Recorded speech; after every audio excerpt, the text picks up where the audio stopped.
There we go. Okay. It's probably a little bit sweeter.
because then I need to, well, maybe I stay here. Hello, hello.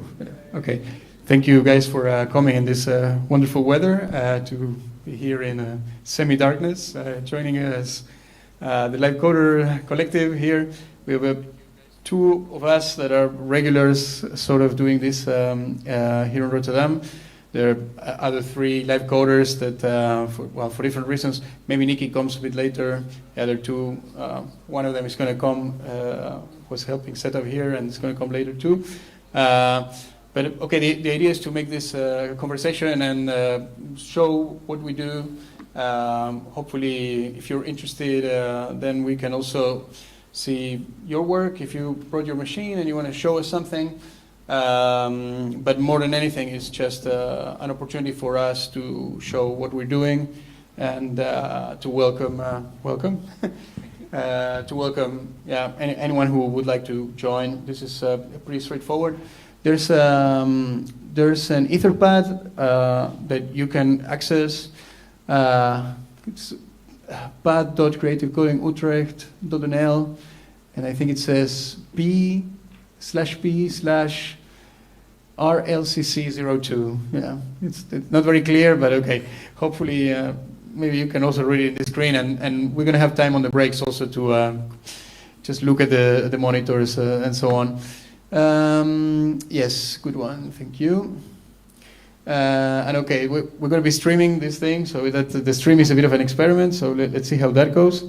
Well, for now, then I leave you with Bas. He's going to show. Maybe I give you this microphone, and you can explain what you're going to show.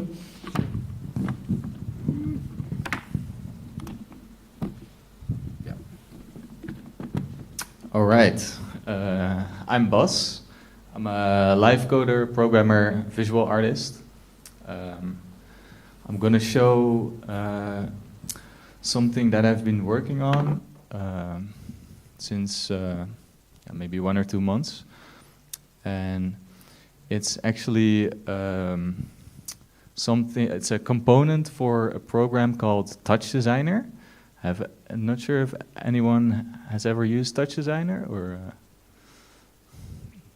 and it's actually a port of Hydra. So Hydra is a live coding language to create visuals. Has anyone used Hydra before? Or okay. Then it's interesting. Then you guys kind of know what I'm talking about. But yeah, I wanted to give a quick demo of the things that you can do with it. And yeah, it's my first kind of component that I'm releasing to the public, open source, and it's probably not perfect yet. But if you have you can try it out. If you have feedback, let me know. So yeah, you can download the component on my GitHub. So it's github.com/basekkelenkamp/hydratd. Maybe I can put it in the pad later. So yeah, basically what it is, it's a port of Hydra, which runs locally inside of a Touch Designer component. So the reason why I tried to make this, firstly, because it was an interesting project to build technically, and secondly, I think it matches well with the kind of real-time experiences that you can create with with Hydra and in Touch Designer. So it kind of it works for both ways. And I think in Touch Designer you have lots of inputs that you can use, like sensor data or any kind of things. And to mix this with Hydra, I think can be quite an interesting approach to live coding within Hydra. So maybe I can quickly show you how to use this. So you can download the TOX component from the GitHub by going to download, and then you can download this component, which is the component, or you can download some example files. So I think I already downloaded it. Then you have it downloaded, you can throw it in.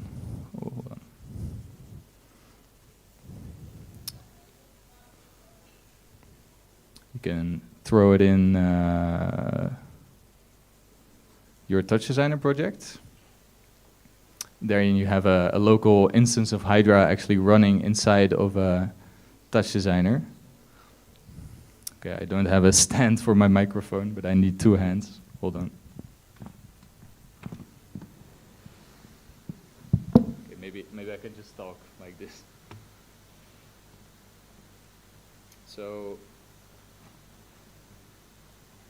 yeah, you have this component which allows you to kind of write Hydra code inside. So, for example,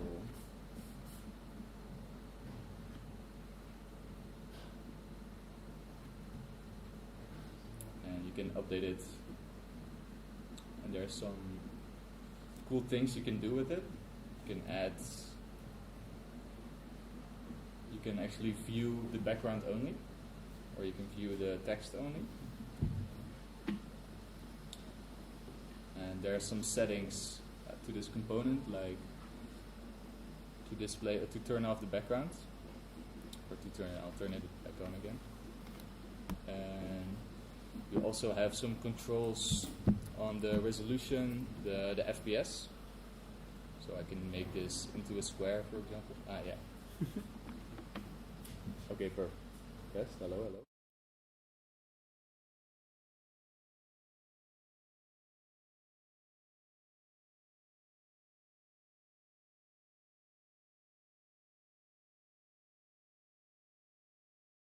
The frame rate, so normally Hydra actually runs, I think, in 30 FPS in the browser. So here you have a bit more control, like changing the FPS, changing the resolution really easily. You can also change some things from the display. So you can actually turn on auto update, so it allows you to pretty much real time change parameters, and it pretty much changes instantly. You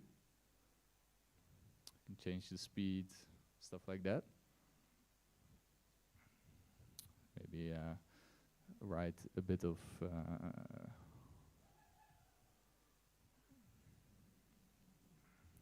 some code to kind of display how fast this stuff updates.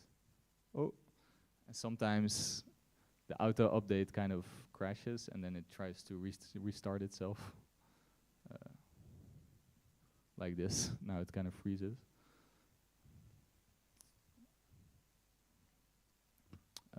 Yeah, so let's add some color.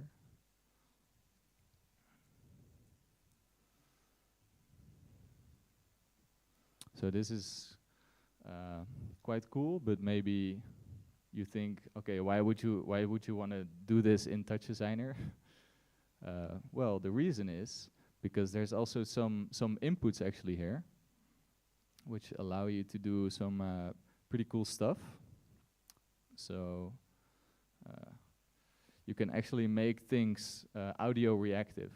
So a thing that is quite limiting in the normal Hydra setup is that you can only work with audio via a mic input or via MIDI, but you can't work with the audio directly, or at least I don't know how to. So in Touch Designer you can get audio by oh yeah, the chop, and then you can get the audio device in,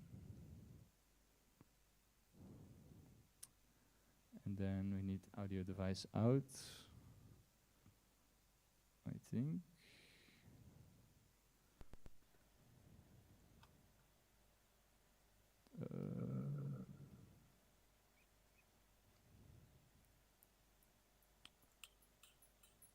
Oh, okay, wait. Let me set up this thing.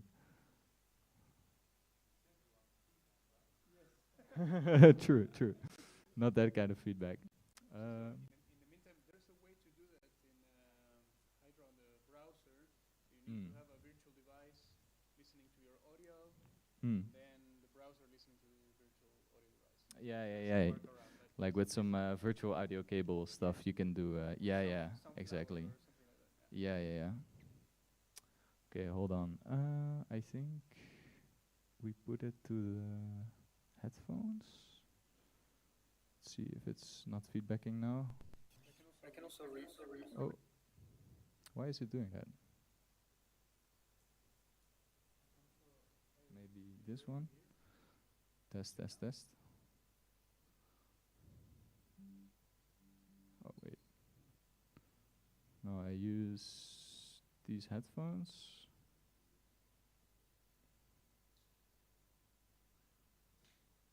But now I don't have sound.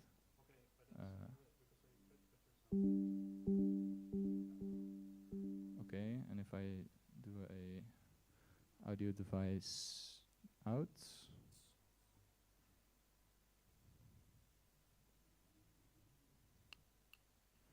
Oh wait. I think we do an audio file.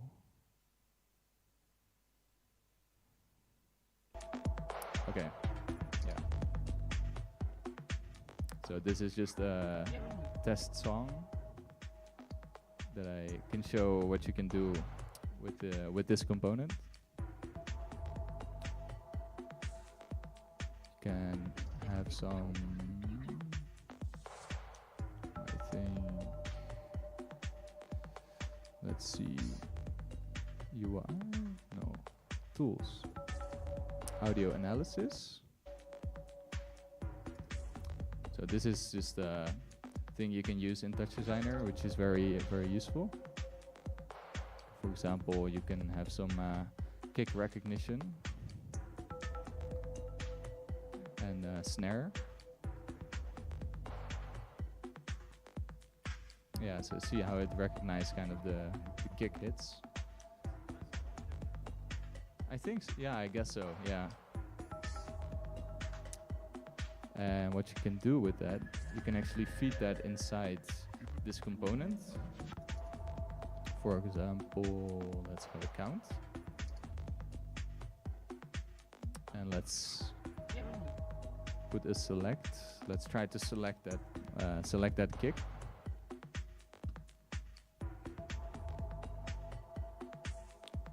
So we take the kick, and you have the count. Try to loop this count from, let's say, 1 to 5. So now it's looping every time there's a kick from 0 to 5. And now we can use this data directly inside this component. And what we can do now, so maybe we can try actually viewing this whole thing. Let's actually change the resolution.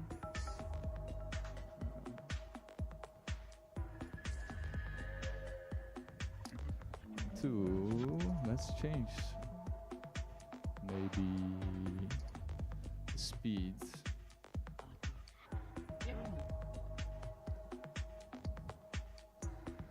So now every time the kick hits, it's changing the speed of the oscillator. And it's I think it's a quite interesting way to use Hydra in this way, where you can create kind of your own parameters and use them directly in the code. And of course, now I'm only using the kick, but I could also I don't know, take the snare, for example.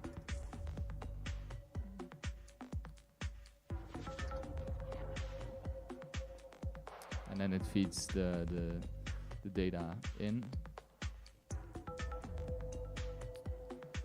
And so now every time the snare hits, it's changing the rotation. Of course, this is a quite simple thing, but modulate.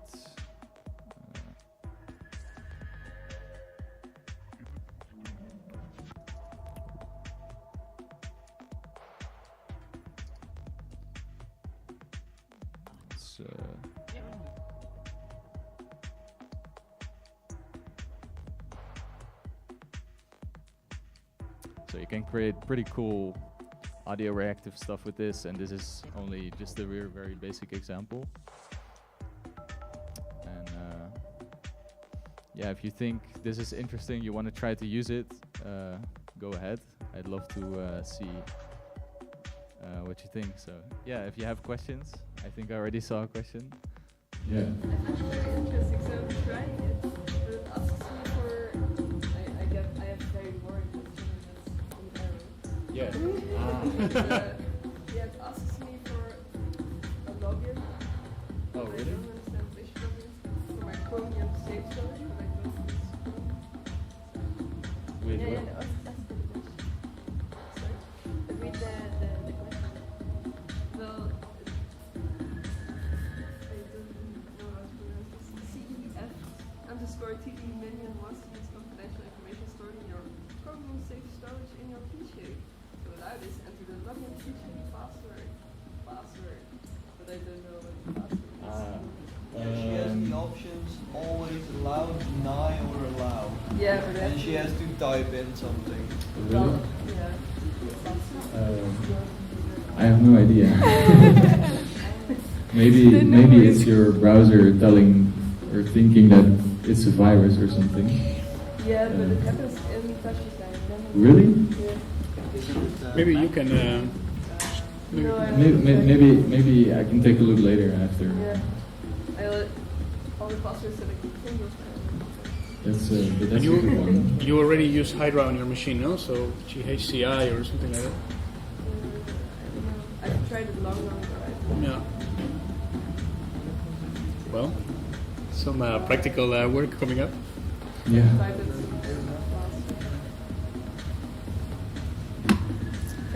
but it looks very interesting. I'm very curious to try.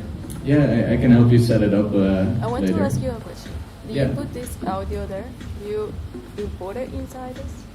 So this audio is already... This audio that you're hearing right now is just it's a default Touch Designer audio file, but you can use literally select any audio that you want.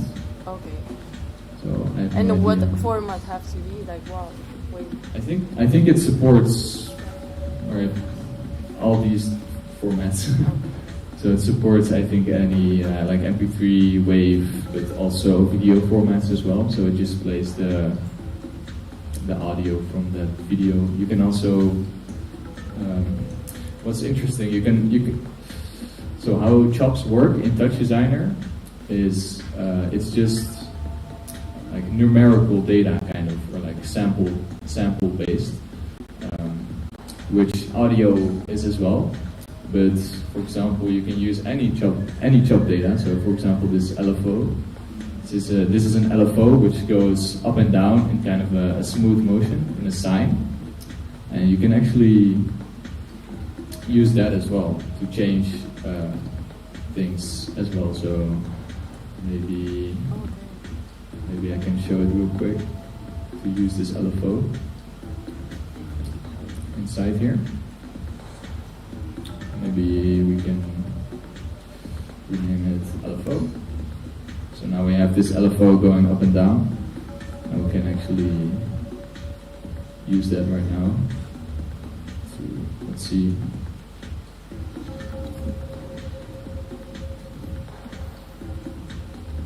Do you have a song like actually that a friend of you make, and you can maybe put it here and see how can you change it?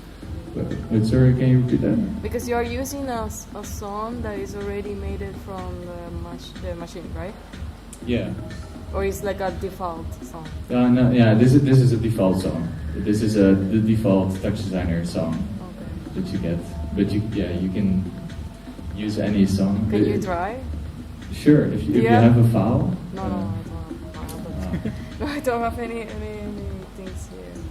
Okay. But yeah, it's very easy to. If you have it online, we can do that experiment later. Probably, yeah. Download this song Okay, and let's try try, it. let's try. Should be Yeah. simple. Yeah. Probably you can also use the audio, the Windows audio, but I'm a bit afraid of the feedback. But yeah, that's Touch Designer is very modular. You can do a lot of things with it. Is there any more questions? Or things? So right now, why it's changing the shape?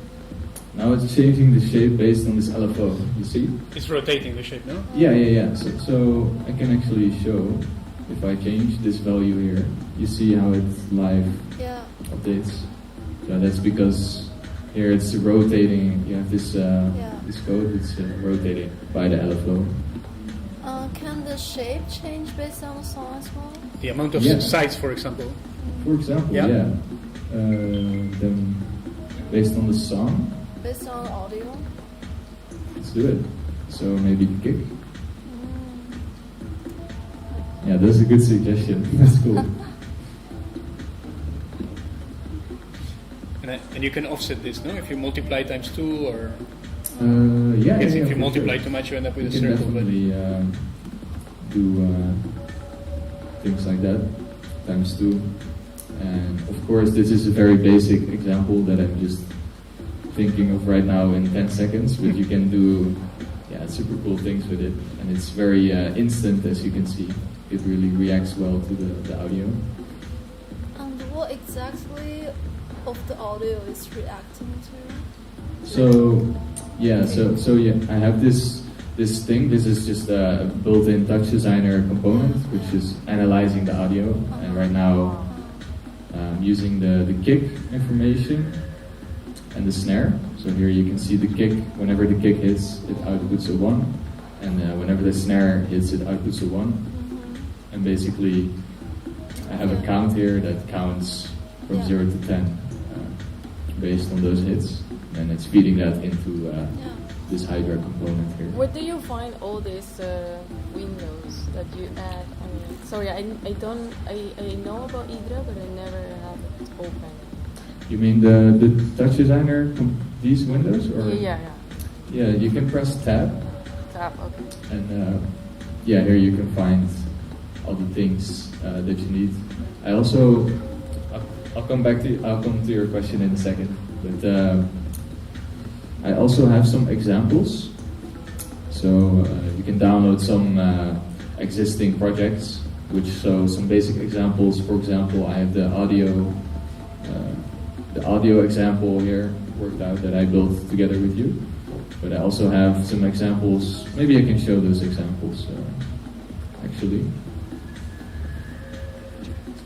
Might be interesting to show. Let's see if it doesn't explode my computer.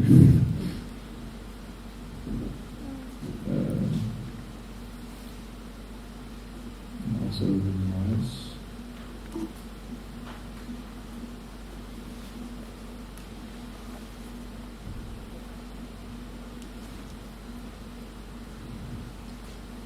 Okay, yeah, this is the mouse thing.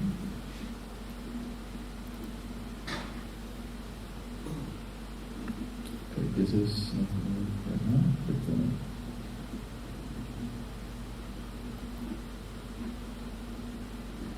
I think I need to stop this instance.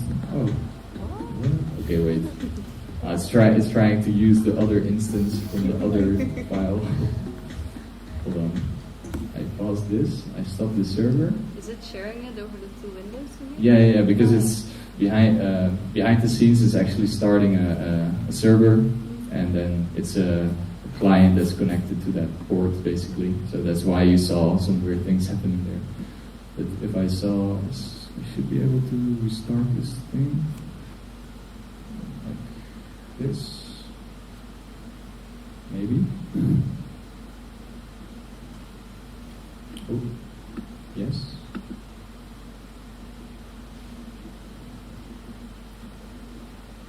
Disconnect this for a second. Maybe it's behaving weirdly because I'm doing these multiple instances. Let's try. Start it again.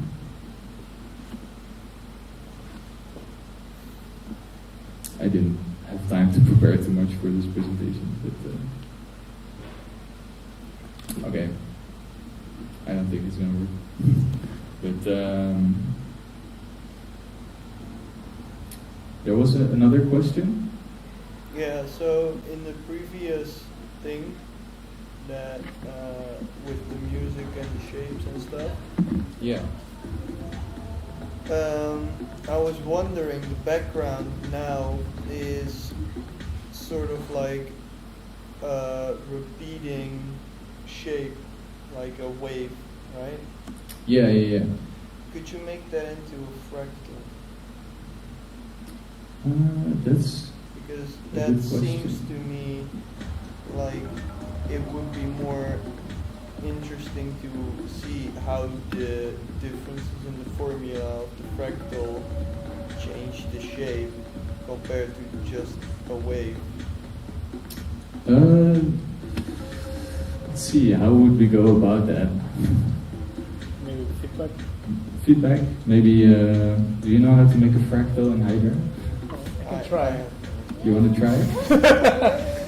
I'm not sure if it's gonna work, but Let me just... can I just type in? Yeah, just Yeah, type in. go for it. Hold on. Well, I'm not sure if this is gonna work. And This you is want the first the time I see this Yeah. problem. what do you want, like Type the kick, something? for example, to change the amount of how I think- fractal this image is? I think you can, and that's the fun thing about it. You can use the volume to change a factor. You can use the beat to change a factor. You can use pitch to change a factor. For sure. You can use like your hand position to Yes. change things. Like you can use your webcam, you can use just about anything, you know, like sensory data, all these things that you can do in Touch Designer. You can use that data for your Hydra parameters, basically. Yeah. You want to try? You want to try to change? I'm not the sure if amount this is of going to the do the trick, but I can try to. I can try Yeah, it. go for it. I think the Just leave it here. interesting thing with music is that Take you your might turn. have multiple inputs take at that. the same time, changing the parameters. Yeah. So you Sure. get these very different shapes based on the style of the music and. Yeah, that'd be very interesting. You can also actually something that I wanted to show but didn't really work with the multiple instances.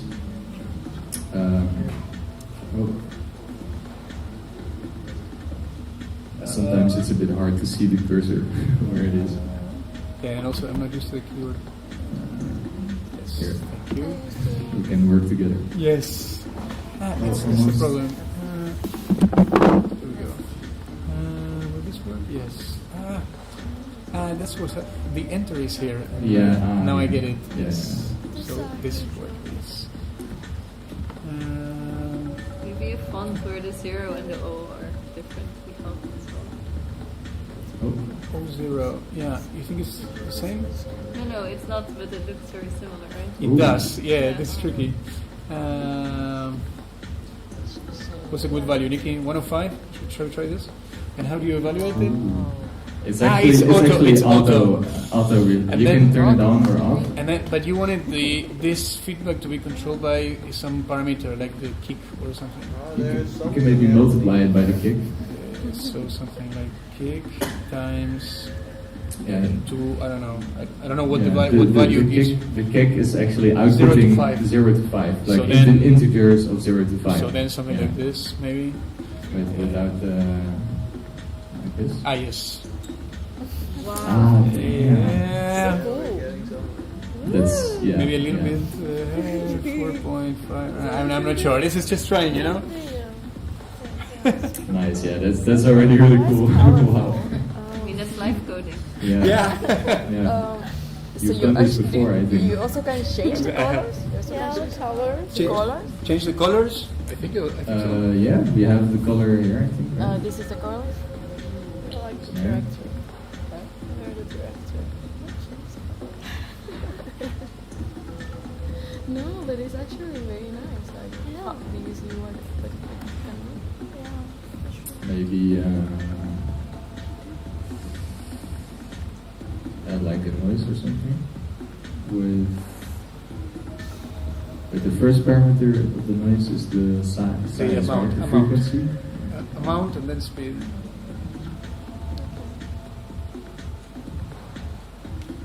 Okay, it's not doing too much. Maybe we put it like But- here. Yeah. Yeah, that's good. So the light is going good. Yeah, that's nice.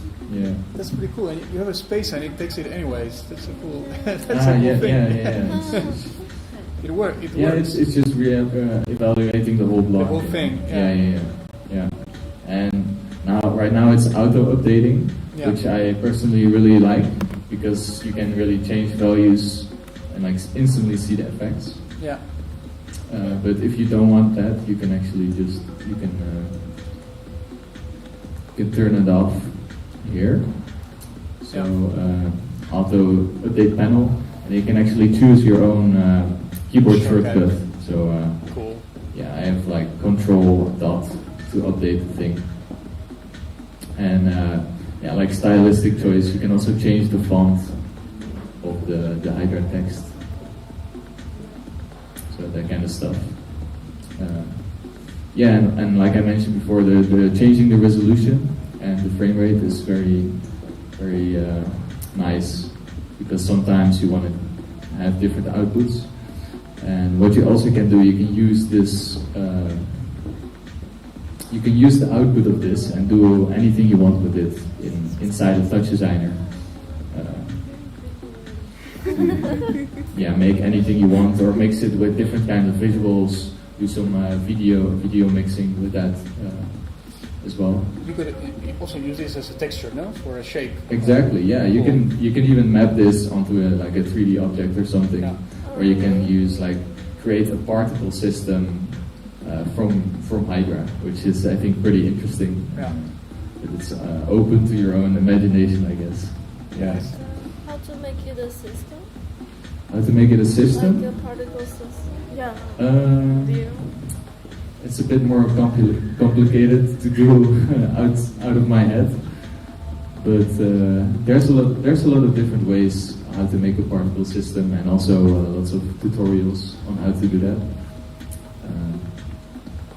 Yeah. Where but do I- you find all these words like bend, rotate, modulate, like? Yeah. that's a good Ah, question. yeah, that's a very, very good question. Yeah, someone asked, where do you find the code definitions of what I'm typing here? So, Yeah. so Hydra is actually also in the browser. You can write Hydra code by hydra.ojag.xyz. I remember I didn't give a shout out to Olivia Jack, who made this Yes, this is awesome her. software. Yes. And Yeah. I'm typing in the pad link for the Hydra functions. So this is a kind of an Exactly. interactive Yeah, functions guide. So these are is the documentation basically of all the functions that Yes. exist within Hydra. Yes. So this is, yeah, if you click on these things, you can also you can see how to use those functions. Yeah. And yeah, it's an awesome software. I highly recommend it. It's pretty how do you say, laagdrempelig? Accessible? Accessible. It's accessible to Friendly? learn. It's even if you haven't Yeah. coded much. I User think friendly? Yeah, it's quite user friendly. There's lots of examples, and I suggest you go to hydra.ojag.xyz and just look through with this button on the right. Yeah. You can look through all the some community made things. Yeah, examples. Yeah. Like this. Yeah. So these are very cool stuff. You can kind of try to see the code and look how they make it. You can also just start changing values here and do your thing. Exactly. Yeah. Oh, this is Commenting lines. This is mine. Yeah. Change. Okay. Yeah. And then in the end, how can you output this video? Not You within mean- Touch So this is From like Touch Designer? Yeah, out of Touch Design. Where would you like to output it? Like, for example, in the video. Yeah, like to render a video from it, basically. Yeah. Oh yeah, that's Yeah, that is also a good one. You can in Touch Designer. It's really easy to render a video actually. So I think video or file, I think it's a movie file out, which allows you to render video and also render audio, for example. Yeah, I can quickly show it maybe even. So you add the audio file here. So and then you literally you have some settings. For example, like a codec that you use, and then you can start record. And now it's recording whatever is inside of this. So it's recording this without text. And I think it should be saved somewhere. I think maybe on my desktop. Yeah. Yeah, so it's that easy. Touch Designer. Okay. If you don't work with Touch Designer on PC, you can use OBS to capture your screen. Yeah. If you use Hydra on the browser, Yeah. Exactly. you can use OBS and then make your browser full screen, and then you can capture. OBS. Open Broadcasting System. Should I put it also on the pad? Yeah, great. Thank you. Yeah, that's also very. We're using that for the stream now. OBS. Yeah. Cool. I have one question. Maybe Yeah. I'm a bit late. I'm sorry. So maybe I missed it. What was the urgency for you to bring this to Touch Designer opposed to using the audio activity in for just the Hydra webpage? Curious. That's a very good question. To me, I thought, firstly, because I thought it was a cool technical project to build. Secondly, because I love both programs, and I think they're both really focused on real time.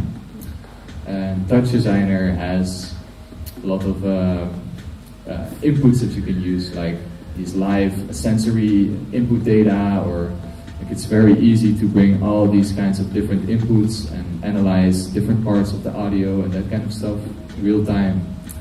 So that's kind of what triggered me to, it'd be cool to be able to use that in an easy way within Hydra. So that's kind of the reason. Yeah. I like it. Yeah, and you can download this component for free if you want. I want. Yes. Yeah, maybe I can link it And right. Touch Designer Put is it, actually yeah, open maybe source. copy the link in the Like the file. technical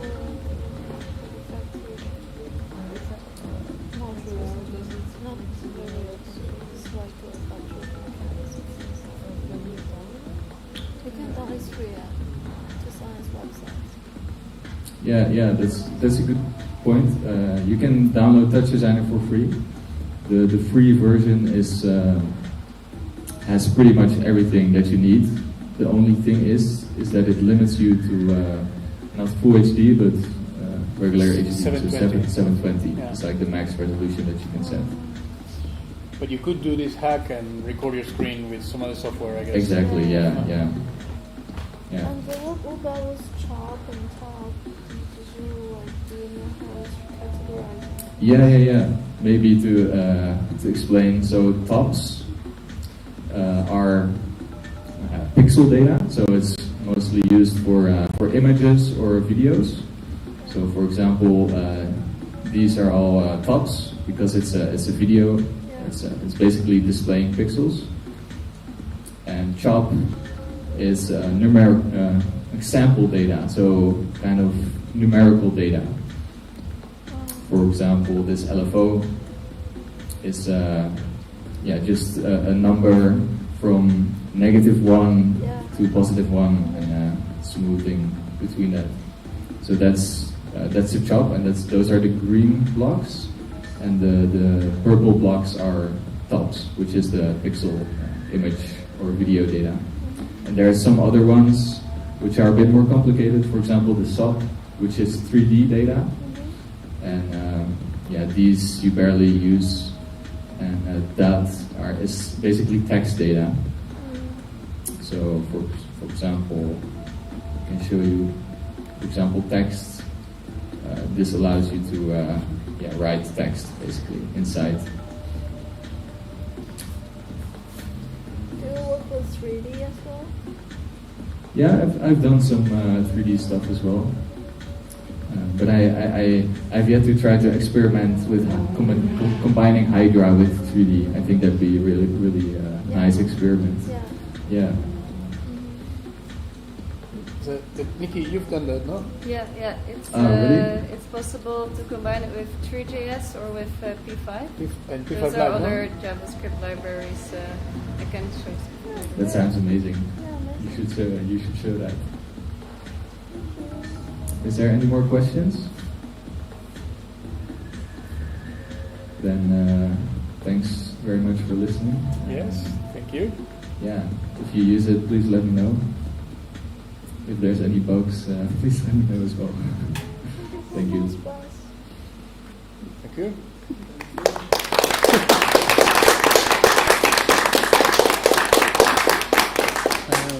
I think, shall we have like a small break before the next presentation?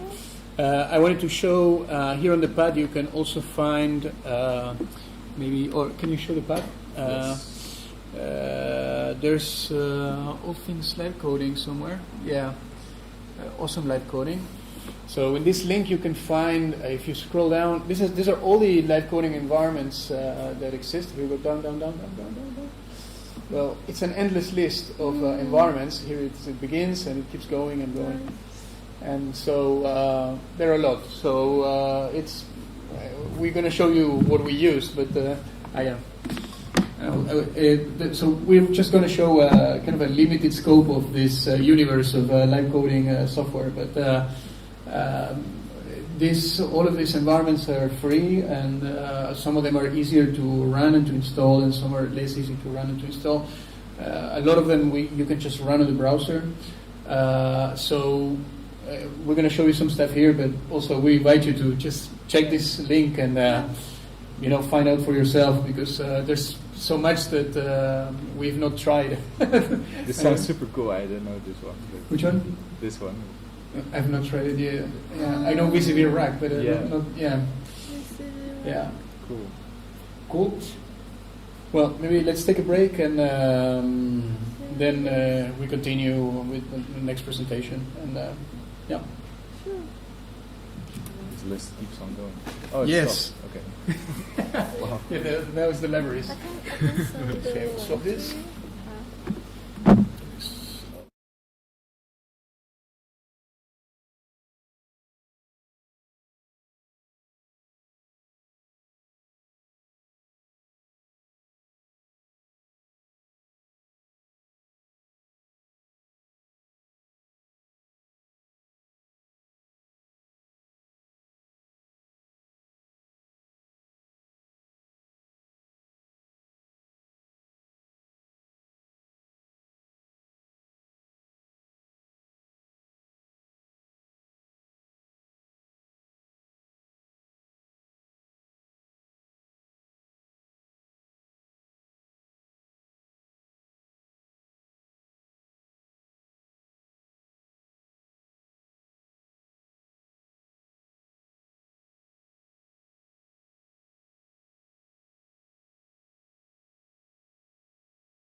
I can make it work.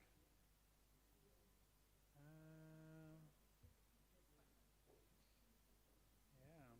I need to send this.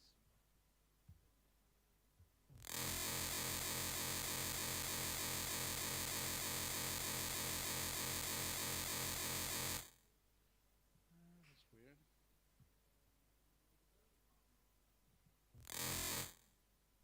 Should be no big feedback here.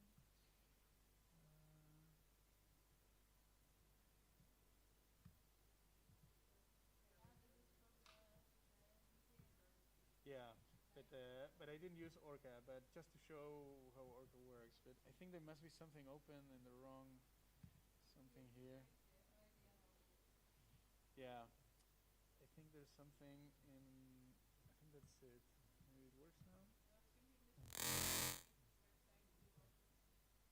Yes, it's a good. Well, why not start today? We can use Orca together. Yes. This shouldn't be feeding back at all. This one's called Reaper, yes. I'll show you in a moment. It's coming, it's coming. Okay, I wanna show the software that I used the last 2 times that I worked. I'm gonna ignore all this stuff. And let's see if this works. Okay. Okay, we have audio. There's audio, that's a good thing. And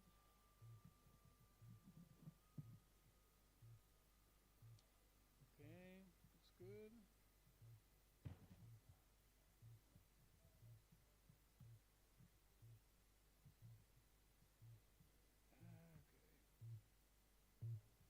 Okay, let's have to go a bit louder over there. And then I also used here Hydra.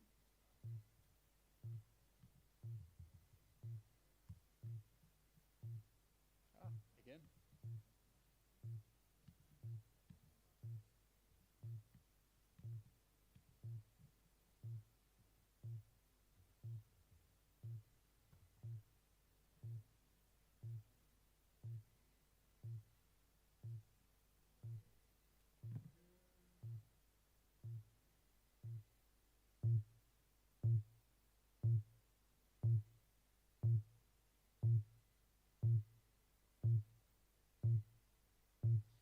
I should also open everything. Open everything.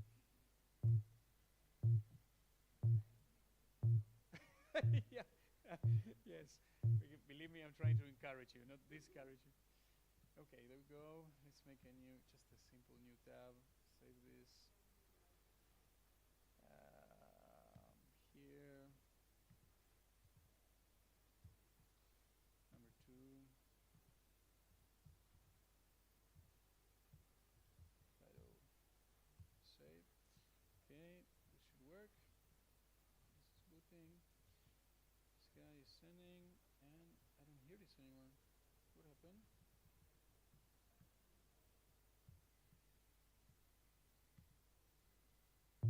Okay. Hello. Okay. We're back. So remember we were talking earlier about these awesome live coding link that we were showing with all these environments. So I've only used a few of this. I'm going to show you today some of the environments that I used in the last few performance that I did. And that's one was in Museumnacht here in a new institute, and part of Reboot. So an algorithm. Nikki was there as well. And there I used tidal cycles and Hydra. And then I traveled to South America. I'm originally from Buenos Aires, and I had a performance there. And there I used Orca, this, I think David calls it esoteric live coding environment. So this thing is quite minimal, and it works with like ASCII, and every character is a function, and I don't remember all the functions, so I'll show you some very simple features of Orca, but that you can also do interesting things with this. So this is really a sequencer, and if I hit this shortcut here, or if I go to MIDI, next output device, I think this is wrongly placed, next output device, then you can change your output device. So you could also potentially use this with an external synthesizer or like an external device, but I'm going to use it with only with VST synthesizers. So I have this Reaper. Maybe some of you know Reaper. This is like a digital audio workstation. It's an audio editing and audio production software, and I use it to store a bunch of virtual synths. I use mostly Surge. Surge is a freeware. It's a great piece of software. It's free, and it's really amazing. They keep updating it, and it's well, I can recommend you guys to try it if you're interested in doing music with synthesis. So I have a few instruments that I built here, and I keep on changing this, and I also use these are all freeware synths. I also use some Yuhi software. But anyways, I have, as you see, different tracks here with different synths. And let me see if I can actually accommodate this so that you can see what's happening. There we go. So now this is a little bit like if you're familiar with Pure Data or Max or something like that. This is like a bang. This is just sending a pulse, and I can change the iteration of the pulse. By the way, please stop me if something's not clear, or if you are curious about something and you want to learn more about it. Please stop me, and anyways, and I will gladly accommodate questions or comments. So you see, I can change here how I break this bang, and this is an iteration of 1/4, but I can also do Euclidean rhythms here, for example, I don't know, 3/8, let's say.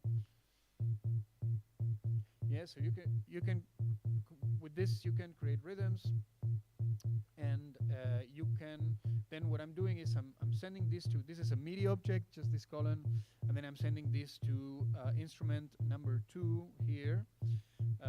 Just by changing this index, I can send it to another instrument. Yeah, so okay, 1 seems to be off right now. Hey, only 2 is working. What's going on? This is weird. Okay, this is not very really. Okay, I thought everything was ready, guys. Sorry. Okay, this is strange. This is running. Okay, seems that they need to be open for some reason. 3, 7, 4.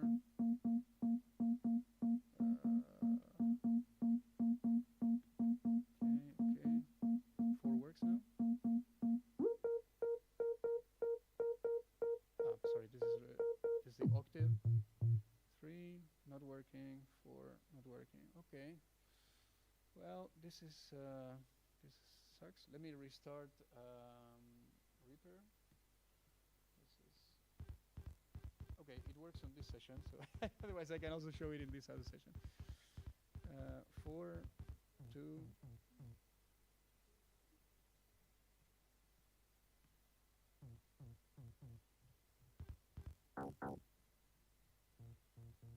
Okay. Bit weird. Okay, let's restart Reaper. See if this comes back to life. Yes, ignore. Yeah, okay. Okay. And here. And really? Why? Just receiving. Now I need.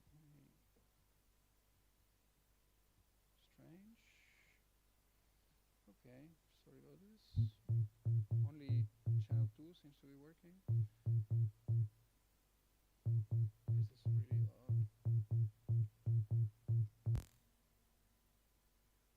And here.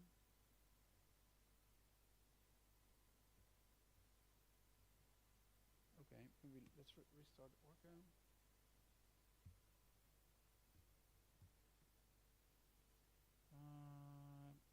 So this MIDI packages I'm sending to this virtual device.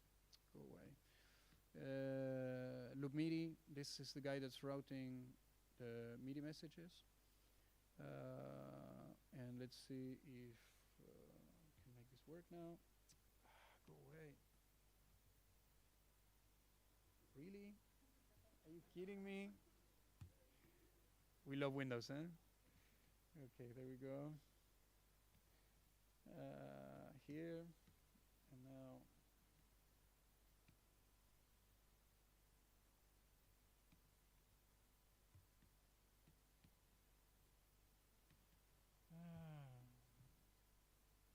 Okay. No, nothing is working. Very weird. Okay, sorry everyone. This is really annoying. Now 2 doesn't work. Okay. And also in this session. Hey, for a second. Okay, I'm very sorry. This normally works straight away. Not today. It is receiving MIDI here, so I'm not sure what's going on.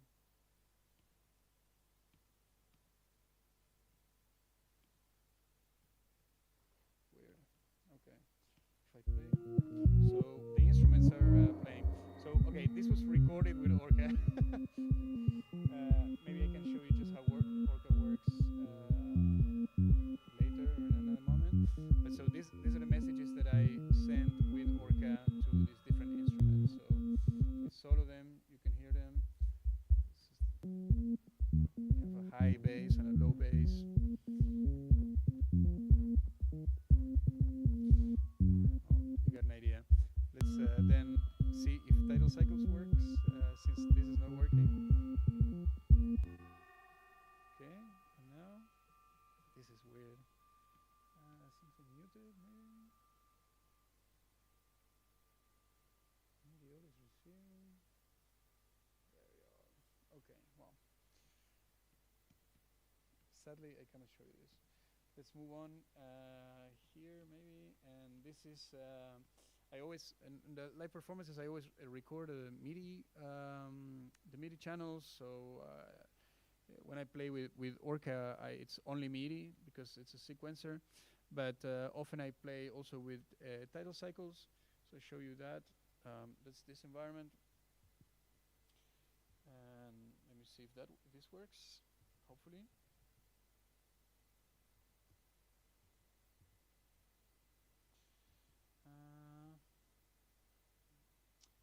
Maybe, wait.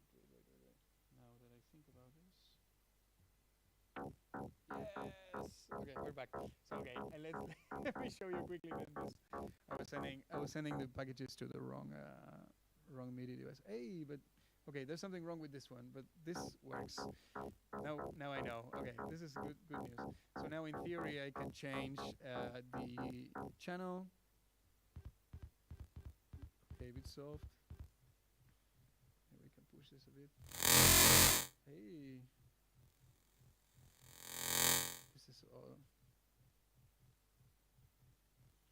Well, okay. Let's forget about Orca. I tried. EAG1 times 4. Let's see if this works.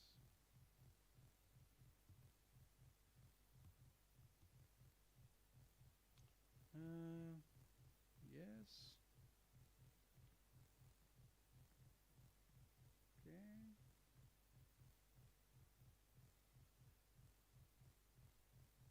Okay. This is very weird.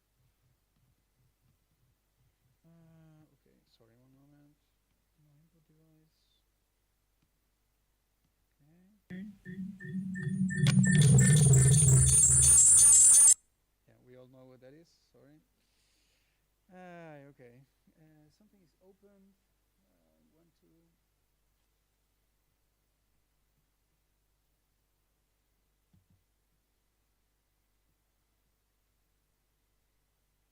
Yes, this one. Input none. Input none. Okay, will this work now?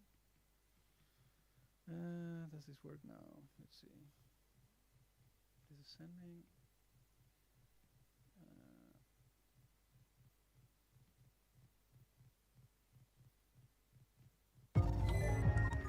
Does playback. It doesn't receive the MIDI.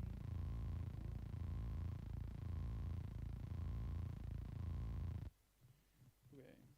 Well, it seems I'm not going to be able to show you any MIDI stuff today, so let's see if we can do stuff with samples. This is sending the MIDI, and somehow this guy is receiving it, but there's no output for some reason. Odd.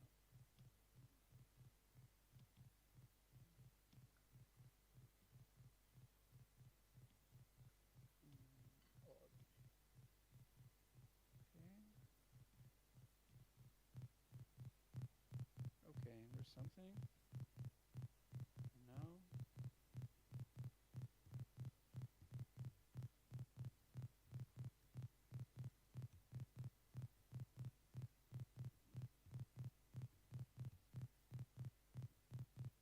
It's this guy.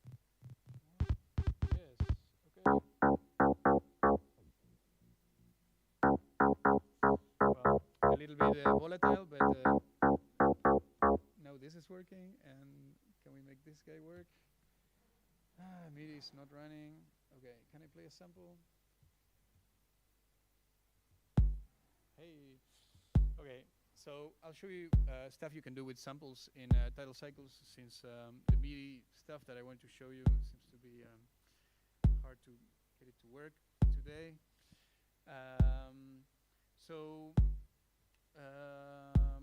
Title cycles is an environment that runs on Haskell and has it was created by Alex McLean. It's a bit of a special kind of software. There's also this is one of those pieces of software that are a little bit complicated to install.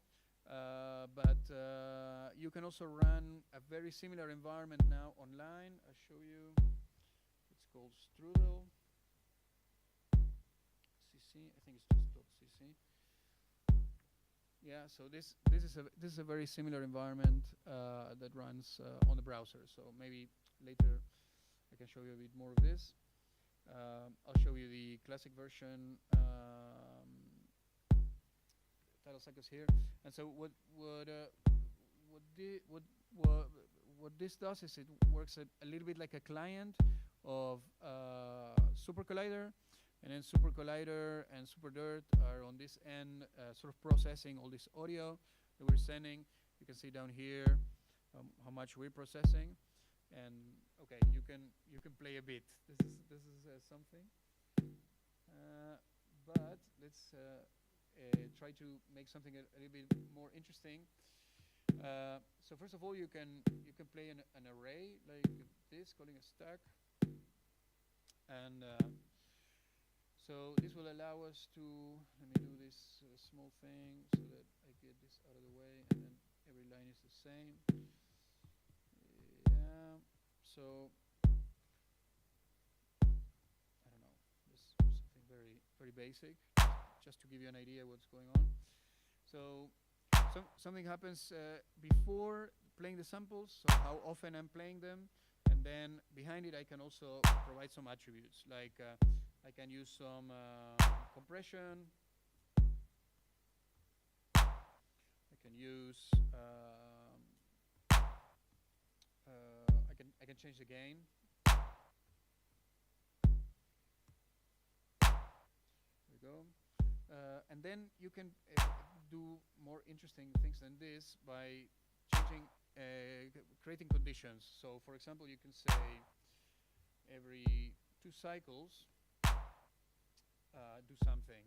So, for example, let's change the speed let's multiply the speed by 50%, half, every 2 times, every 2 iterations.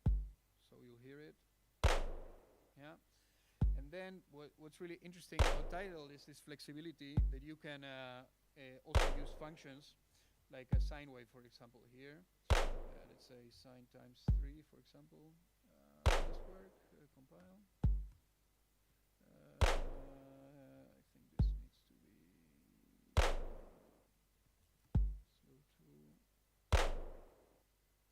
to something like this.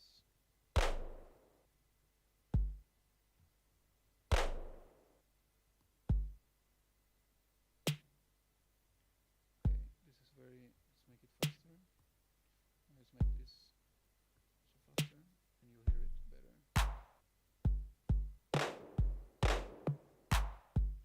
Let's make this faster.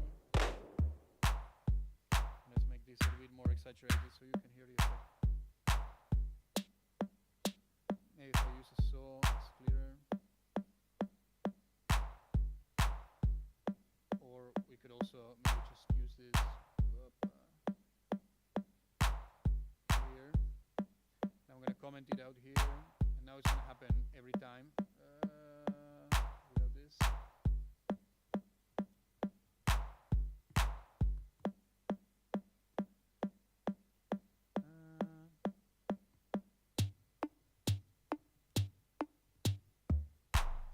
Okay, and usually I like to do really weird things. So immediately I start to use functions like loopAt that do kind of weird stuff,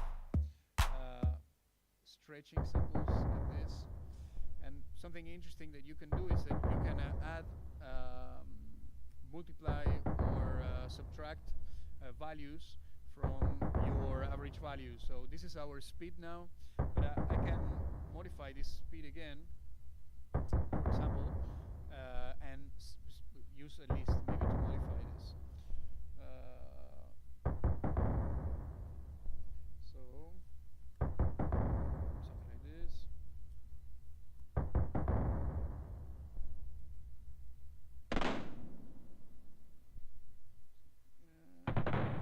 This loopAt could also be a list. So let's say 1, 2. So maybe you can see the range. With deaccelerates, and we can see everything, the whole thing faster.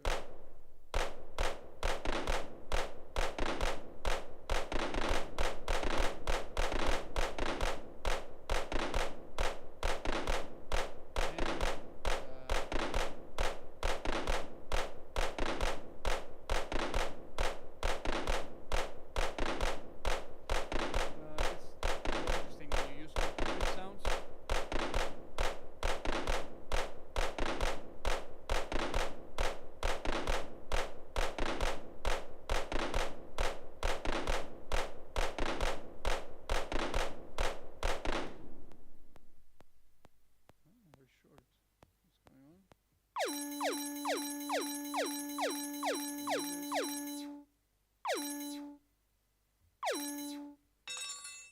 short. What's going on? Okay. And then you can also, by changing the index, you can change the note it's playing. So in this case, these are just folders with samples. So you won't hear changing notation, but I'll play in a moment RP or an instrument that actually has notes. So first I'll set the index. You can maybe run this index. So run, let's say 8. And now if I play here RP, for example, yes.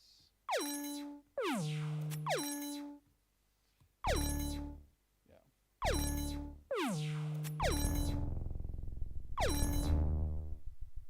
So here the samples change. Let me remove this.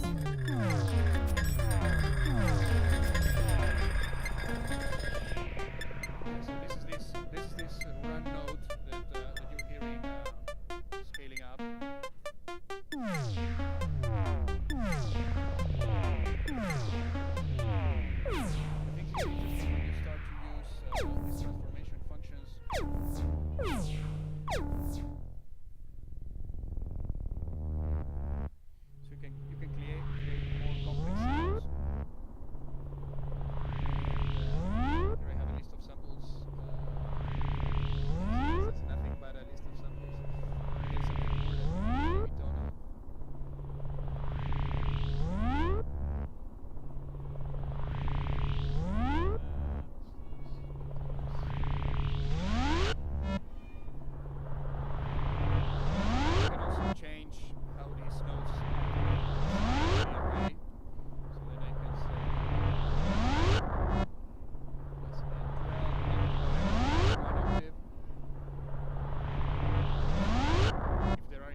for example, in that performance. So some of this is MIDI that today seems to be not working, but some of this has samples, and maybe I can show you something from that.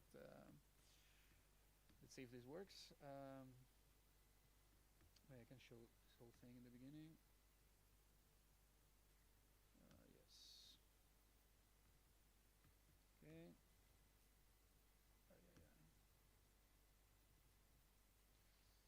Okay. So here is the rhythm is already running, but you see the kind of like changes of iterations that you can do by using these periodic functions, and you have functions like zoom that would actually allow you to create a behavior and then playback only the particular part that is contained, in this case, between 15 and almost 40% of the sample. So this is very useful when you use granular functions like striate here. And these are the same sounds, but it sounds like something completely different because it's granulating every sample. This is MIDI, so this is not really doing anything. But let's, for example, change this to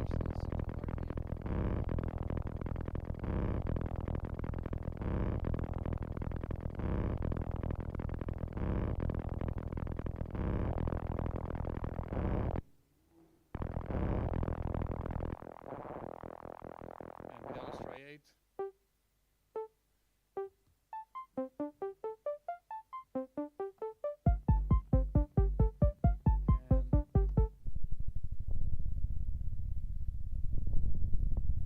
This is MIDI, MIDI. Okay. Let me go get later here. Yes. So these are all. Most of these are samples that sort of default samples for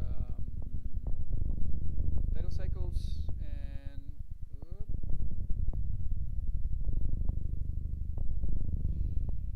These are more samples that I cut for a particular performance with Danny Abrams we did here at Warm. I showed a little bit of this last time. So this is what I ended up using in. I'm gonna stop number 2. So maybe some older people recognize some of these noises, some of these sounds. But you can get an idea here a little bit better what's like a more complex script, what you can do with a more complex script. So this MIDI chan is not working, just forget it. So here I'm granulating this thing multiple times. And here also iterating. And with functions like legato, maybe that's easier to show here. So let's kill everything. Functions like legato will allow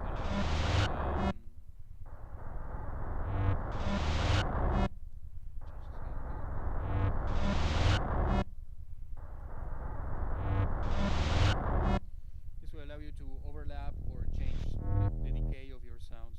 So if you have very long sounds, this will help you keep them shorter or longer.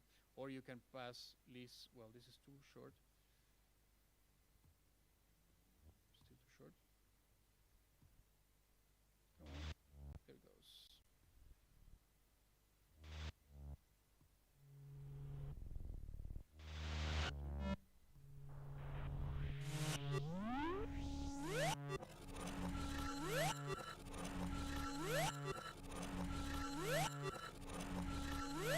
Madness is more the usual style.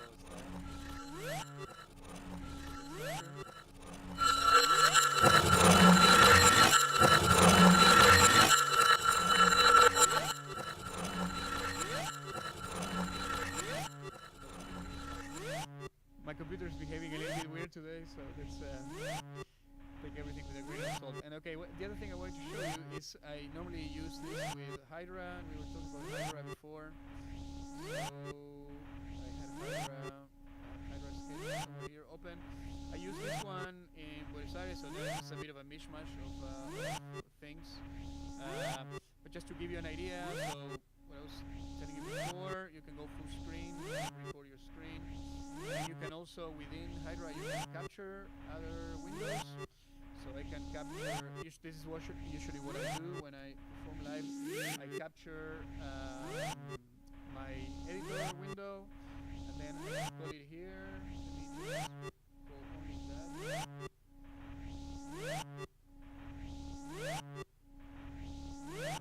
There's something missing here, I think. S. I think I'm missing something. Okay.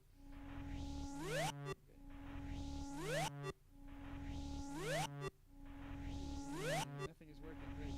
Okay, let's start over. So, from scratch.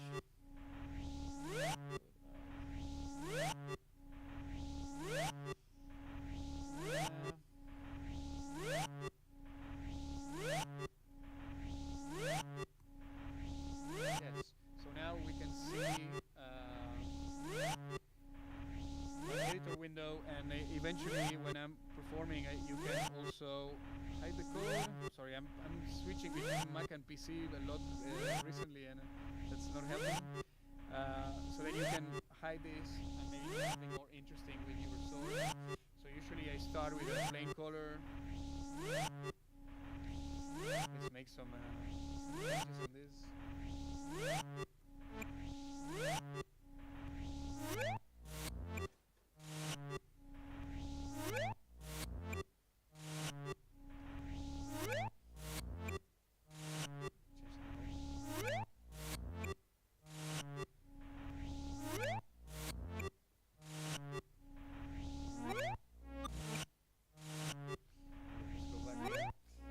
So usually I start with a black color, and then you can layer in the title cycles, calling the source.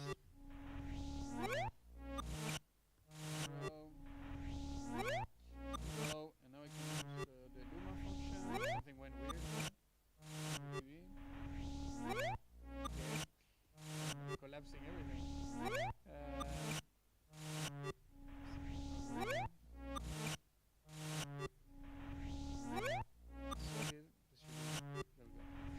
That's an interesting thing. Okay, there we go.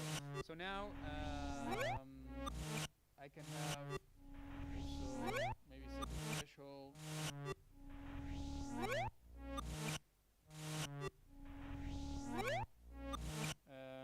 Sensitivity, something like this, maybe so like this, and then once I have this kind of flat layer, then I can do things on top, similar to what we were doing earlier with Bass, like I don't know, shape.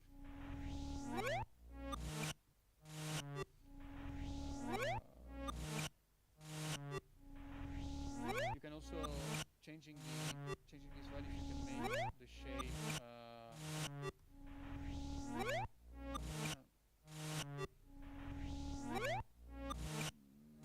Yeah. Or without this, like this. Yeah. Okay. Let's go back to this.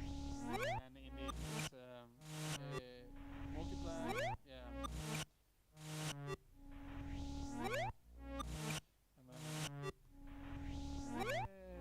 Missing a dot.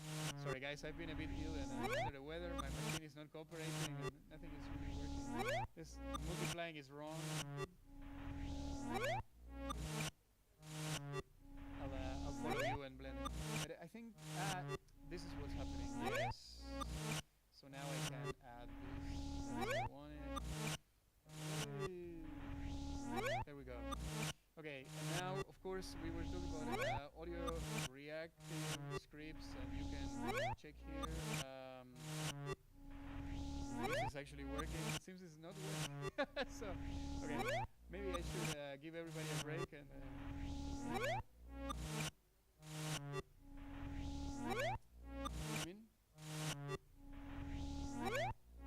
Yeah, it should work, but I think the browser is somehow not receiving. Remove this. How do you see this in this browser? Yeah. Do you remember where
suboptimal presentation, so I'll spare you the suffering. And do you guys have questions for me that maybe can do some miracles to my software and make things work? Yes. Well, usually tidal cycles, but when everything works, yeah. And normally I should be able to use MIDI also here, but also not working. So yeah, tidal cycles is my thing, because I can do this list thing that actually I didn't show. But you can also do, so for example, this list you can also, let me show it with a simpler example. Like let's use RP. This is a bit more predictable, and let's remove all the weird stuff. So with this list you can also create interesting iterations. Like if I remove this run, now we have always the same note. But then you can have interesting use of lists. So now if I count down to 8, we will have the same thing as we had before in theory. Oh, nothing works. Great. This needs to be in brackets. Yeah, so this is what we had. This is the same as this. Oh boy. Yeah, so these two are the same. But then I can do interesting things in title, like saying, okay, this list give me sets of 4 values, or give me sets of 8 values. Doesn't seem to be changing anything. Okay, I should stop talking to it. Okay, this does something. This is working. Thank you. I take this as a compliment. Yeah, this is what this should be actually playing differently. Okay, nothing works today, guys. Good that this is being recorded.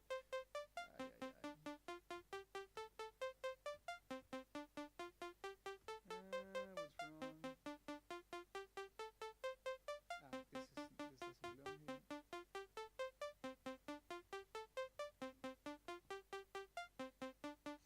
Okay, I'm not sure why this is not working, but normally I can do like interesting things with this list, but today I'm afraid nothing works, guys. So,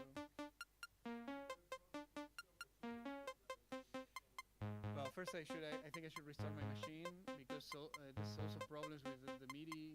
This is also working very randomly. Well, you can of course combine everything. Now this works. You can use them both apparently.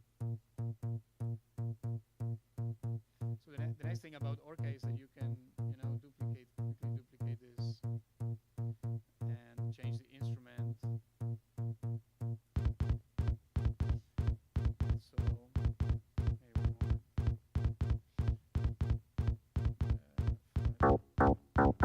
Change the octave, change the decay.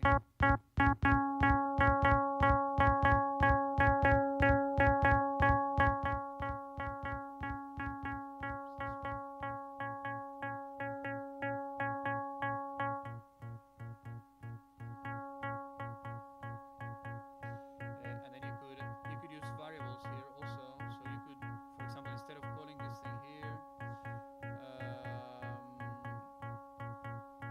instead of calling, I don't know, you could, for example, dynamically change this first value by using a variable. Let's call it, I don't know, rhythm, whatever. If this is the name we want to use, they're gonna have, say, a randomizer, and set an initial value and a final value, something like this. And then sorry, this is R. Now if I say V R, I get this value here. Yeah, so then I can use this. I can copy this thing here. It's gonna take over the U, but then I do the U again. Yeah. So then if I say VR here, V R. Now I can link all this with a much weirder change this to a normal bang. Maybe this should be shorter. And okay, once you have this thing running, you can easily set up more instruments.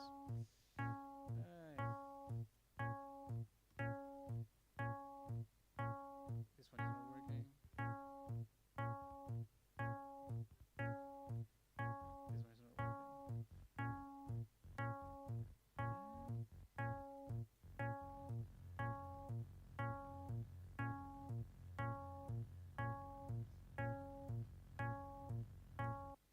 Okay, but I love Orca, but my thing is Tidal. But today it's not running. I'm very sorry. Yes.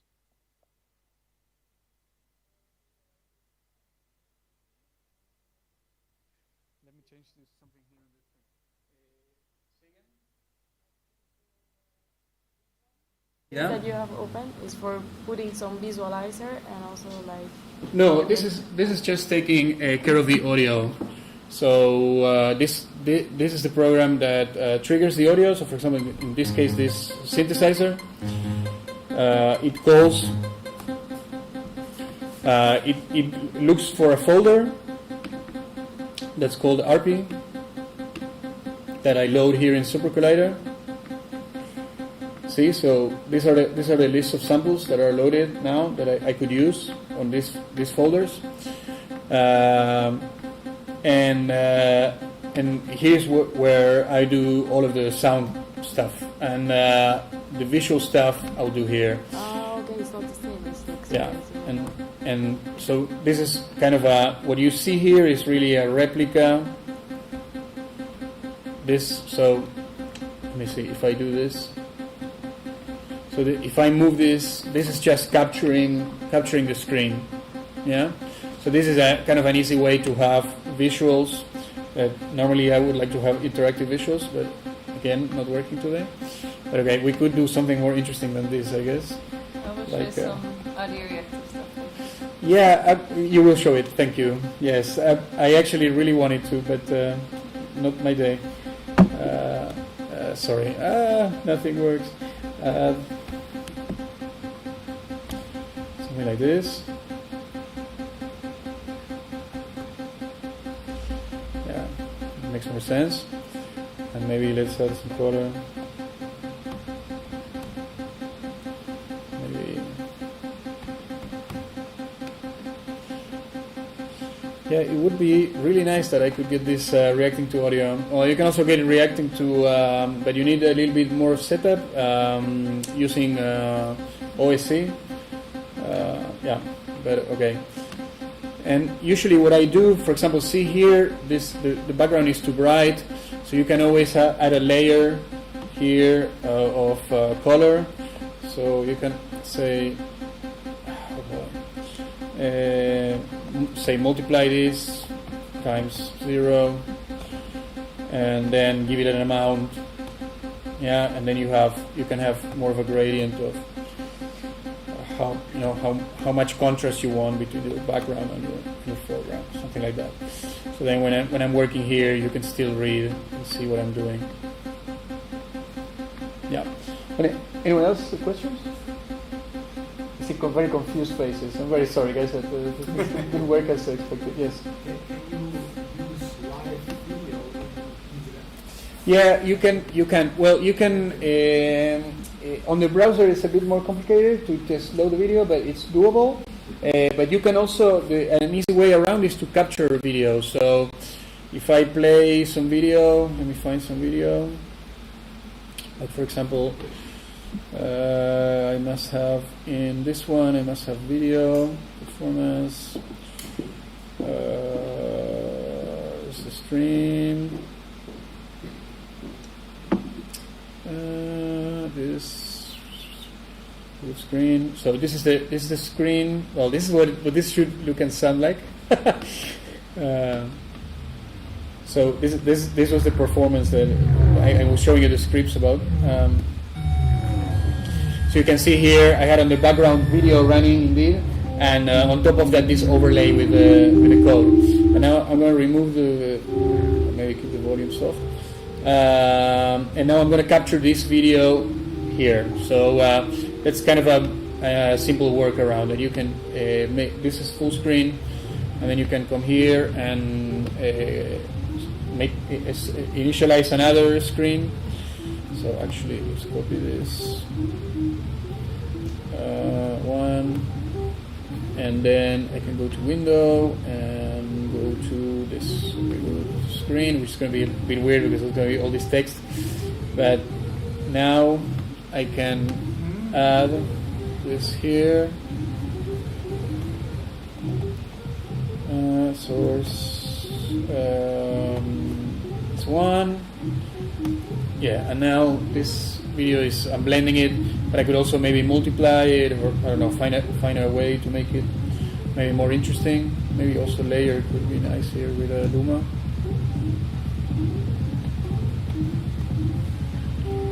So now you have kind of a chroma key, and you can change the values. Do you have overlay also? Yeah, this is the overlay. See? So thank you. 02. So you need to adjust sort of your values to find the right level of overlay that you want. But yeah, so this is a kind of an easy way to capture video.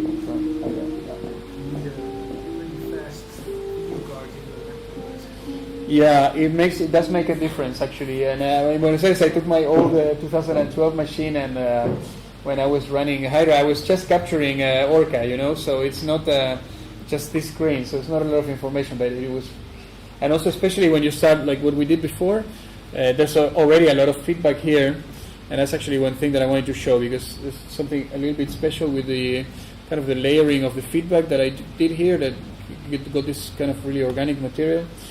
When you start using feedback like we did before, or modulation, that starts to take a lot of computation, and yeah, that's hard. So to do feedback, of course, you blend the output, which in this case is output 0. In Hydra, you can use the render function to see. You have actually 4 sort of default screens. I'm using only one now, but I could be sending things to other screens. Maybe we can look at that at some other time.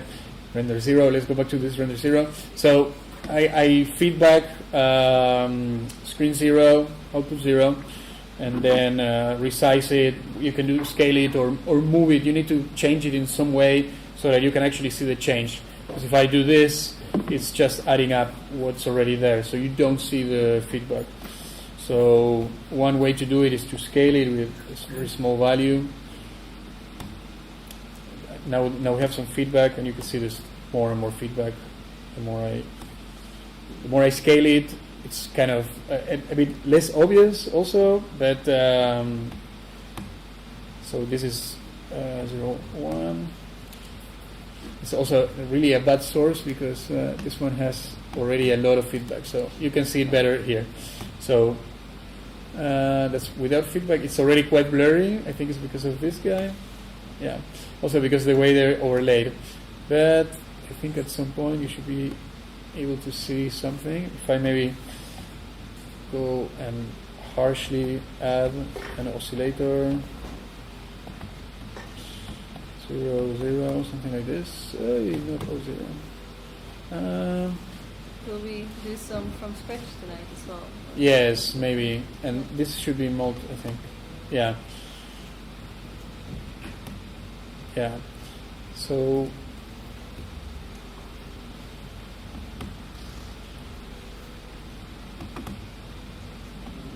yeah, it's not sorry, it's not a very clear example. If I augment this, sometimes it helps when you maybe saturate this. Saturate.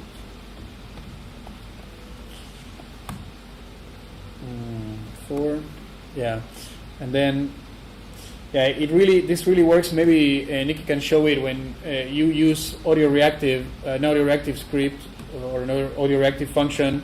The the AFFT function to feed the feedback, because then you can see kind of a more organic coherent feedback. Now it's really a static number, so it's really not doing that much. I can show you. So if I do 0, that's without, see, and this is with a lot, 0.9. Yeah, so this is a lot of feedback. There's a point where it just goes into infinite, and that's how you do. Somebody was asking about a fractal earlier, and that's usually how you can do this. If you use rotate also here, and then a couple of values. Maybe let's make this a bit faster. And then if you augment this, and then if you add this a few times, so you kind of start playing with the feedback. Sometimes you get into kind of a fractal mode. Let's saturate this at the output. Saturate again. Dot. Yes, thank you. Okay, that was too much. 2, 1, 3. Well, you always have to play with the values, but you get an idea. Let's reset it. 1.1. Oh boy.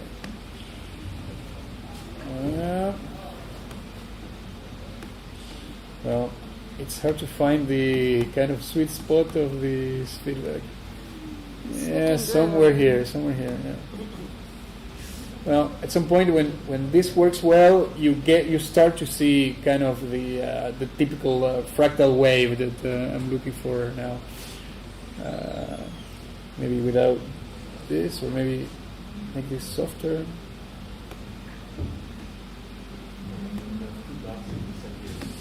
I have problems. Where's the dot? Ah, yes. Thank you. 1 dot. 0. There we go. Okay, this makes more sense. Yeah, and here you can start to see this kind of fractally thing happening. Maybe if we say 0 here. Well, anyways, you get an idea. Anyone else has a question? Maybe? How can No? you change the color? Change the color.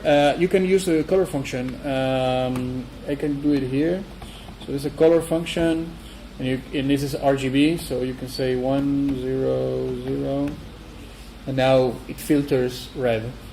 And of course, if I do 0, 1, this filters blue. If you want yellow, this will give you, well, I guess yellow and a bit of red and a bit of green.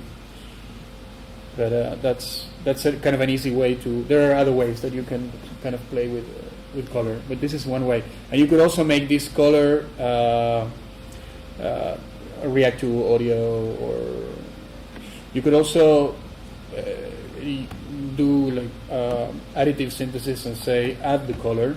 So then you add a solid, and this will probably work better for yellow, I think.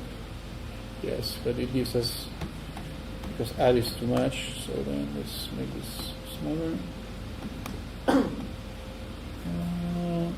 Shouldn't be this saturated. Okay, we need to be like sort of very careful with the.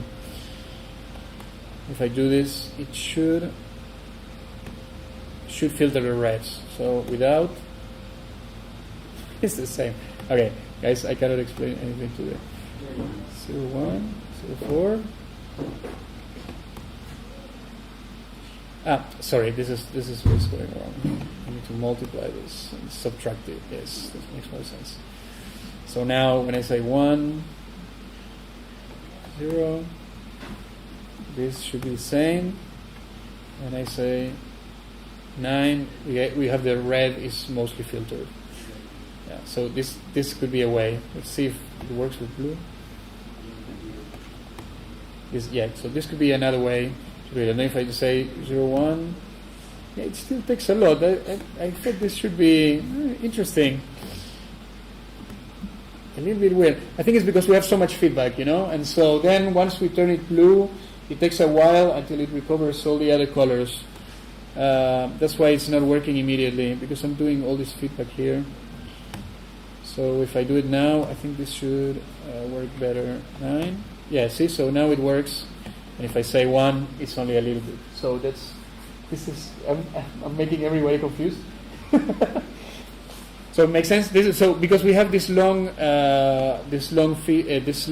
feedback here, then it takes longer to recover the original colors. So that's what was happening. But this is how you do it, and you can also do it with color. Yeah. Does this answer your question? Yeah. Cool. Anyone else? Yes. So it knows RGB. Does it also do HSL?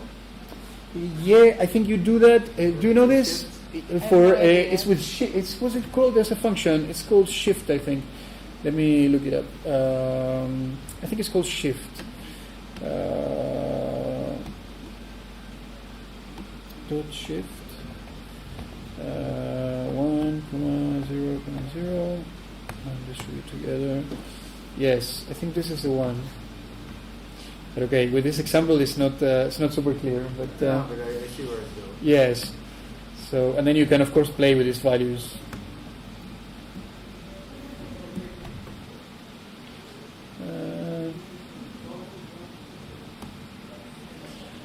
Maybe this is on go. Yeah. Okay. Anyways, anyone else questions? Or I found this like rotated says time. Or does this Yes, this is a cool thing. Let's use it. Time. So, can you show me again the syntax? Yes, function of time like this. Correct. Yeah. So then this will shift over time. Maybe let's apply it to something else. So let's say to make it very easy to understand. Now this is 1. So now we have green. I think it's because it's saturated because of shift. So that was a good way to actually see the shift. So now let's go back to something like this. And now solid, I'm just multiplying this times 0. So when I use time here, this should progressively increase the value, but it's not doing it. But it did work on your script, but here it's not working. It's like automatically. Yes, it should just do it, but it's not for some reason. Wanna use mine? No, it's okay. Let me see if it works here. Here it works. So okay, times 2, or does it work? No, it's giving me weird values. It's just giving me weird values. But here, if I divide it by a very high number, you can see it. Okay. So see, the time it's taking the time function from JavaScript and then iterating the values, circulating values from like a sine wave, like an oscillator. I think I should stop because I took very long, and I would like Nikki to show us some stuff. Thank you.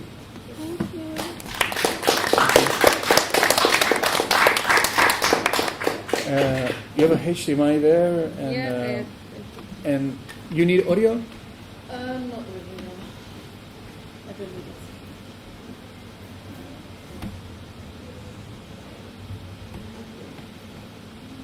Translate.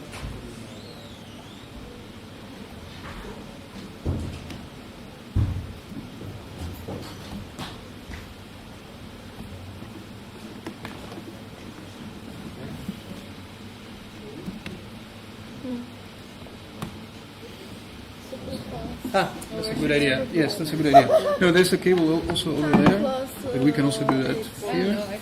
Yes. Come. Then this is the HDMI. Yes, that's all we need.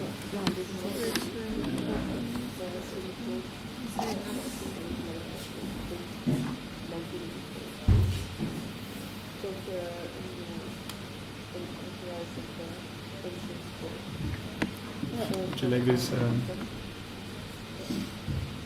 Yeah, and then our Ah, yes. How did you connect the title cycle with the Normally, you mean the image code? to show to display the code? Yeah. Yes, I show you. Thank you. So you usually play with Hydra? Sorry? Or all sort of things? What was the question again? You usually play with Hydra? Yes, with Hydra and tidal cycles, and so I combine those two. Oh, this has died. My computer is acting really weird. I should have. people getting drinks there? You need anything? No, we're wondering No. where everybody went. And I know if I start or not. Yes, I think yes. you're having a rest. Yeah, I think you went on for a little too long. way too long. You want me to time it next time? I've already checked. Yes. Alright, let's do that. I think you need to. I think after many hours, it's just like a lot. Right? Yeah. Yeah, I will just start and I will see if people will listen or not. Will you change the numbers? Yes. Yes, that's a good idea. Let me. Hello. So weird talking to me. Yeah.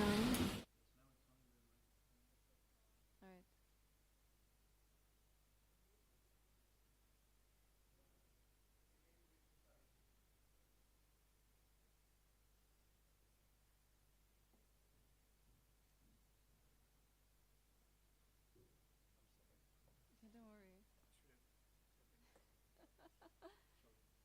It's fine. I don't have super long talk. I just want to talk about one thing I don't recommend and two things I do recommend from my experiences that I've had lately. So I think that would be fun to share. And I'm Nikki, and I mainly do live coding of visuals, and I use Hydra for it. And 2 weeks ago, I went to Barcelona to the Live Coding Festival there to do a performance with my friend Wilbert. And he had this really cool idea to use all these samples from movies and anime stuff. And I wanted to do this in Hydra. And because, like Sebastian already showed, you can use like camera input and stuff. But I thought, if I run Hydra locally, I can just use the video files from my computer. That will work great. And that worked great when I just had a few files.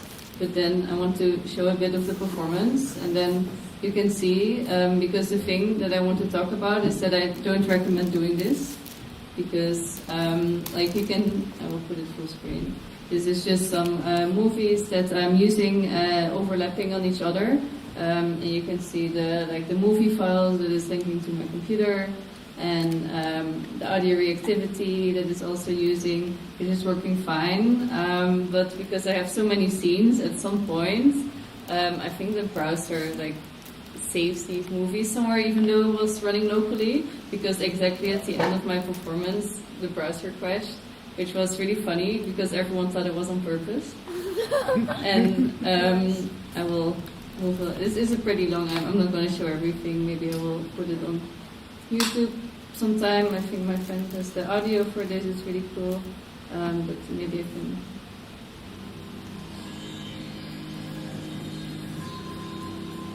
And then this is just mixing these things using Hydra, so using it more like a VJ software thingy than just like, because I'm used to doing this from scratch too, so I just start with a shape and start modifying it, so this was very new.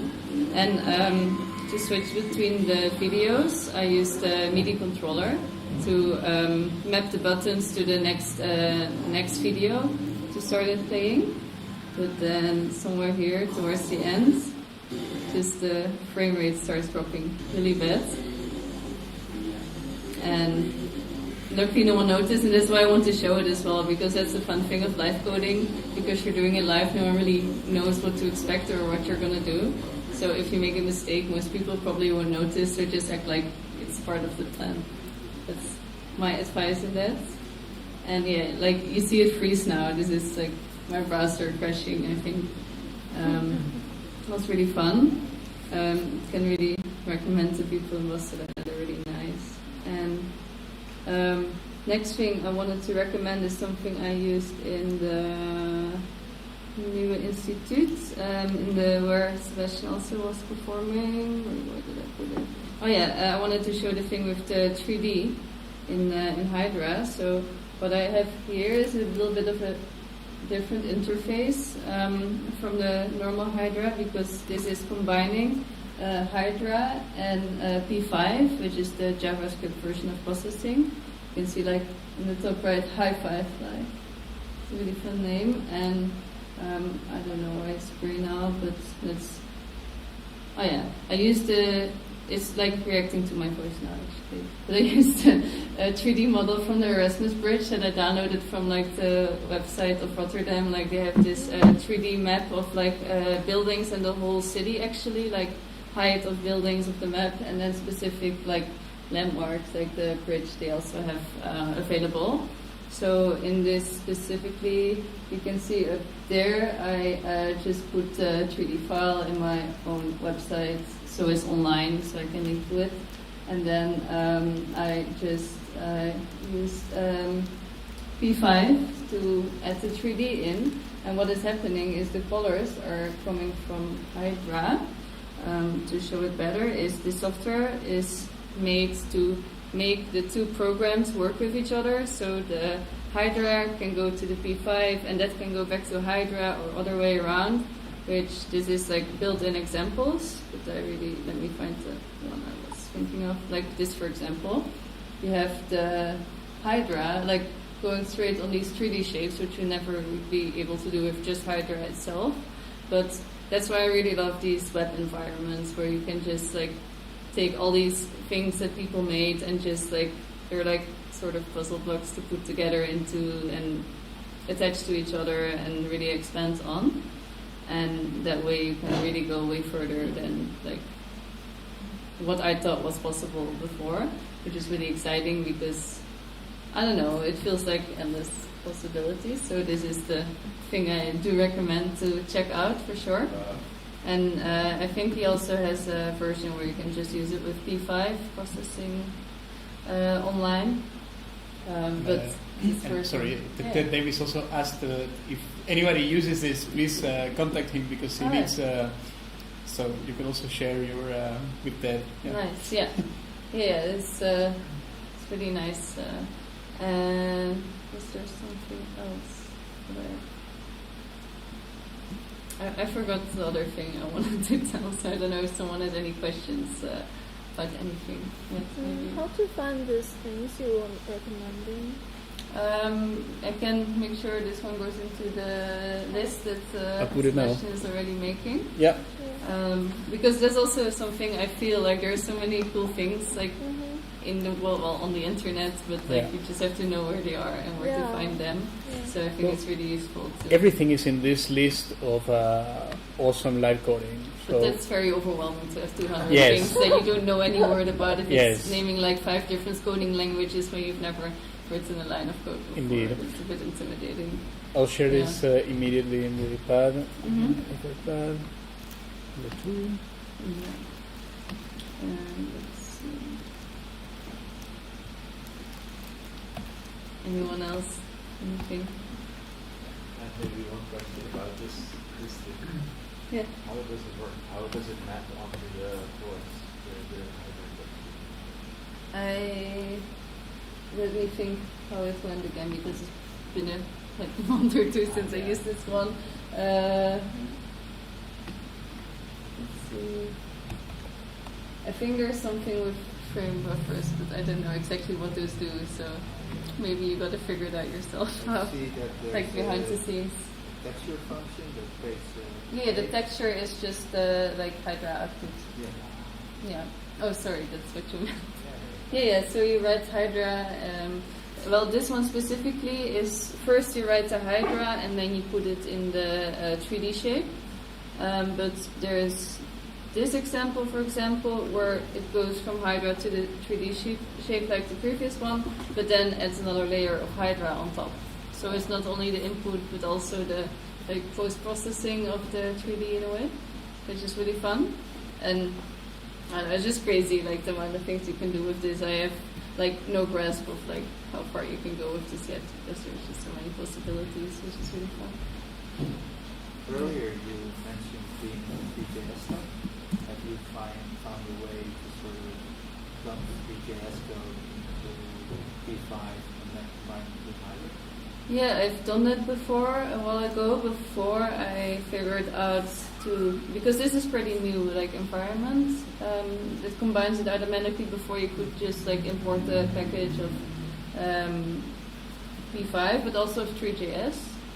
Just like do the I don't know.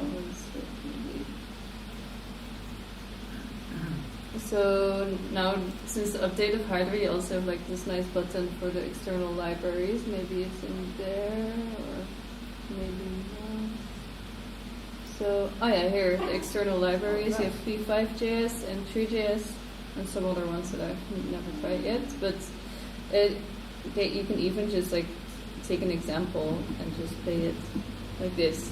But I just like the P5 version better because it's a bit more minimalist, and 3JS need a little more, less coding to get to the similar things, which I like. Yeah. Oh yeah, for a live situation, 3JS is awful, but you could. I mean, if you set it up beforehand and then just use the shape for something, it's nice. But like I found out very similar like functionality also with P5, so there's not really a use, I think.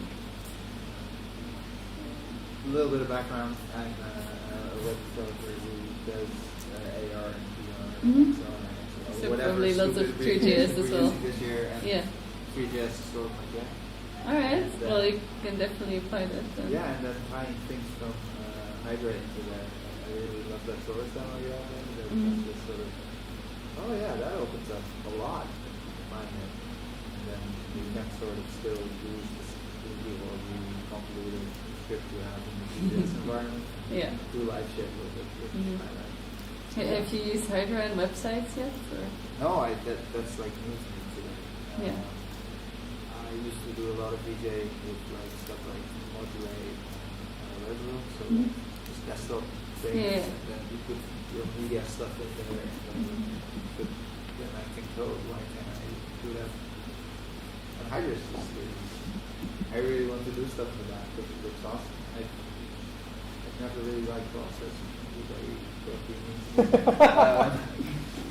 Because I don't like visual programming. But then Hydra takes that media thing and gives you this code slide. It's super flexible and very.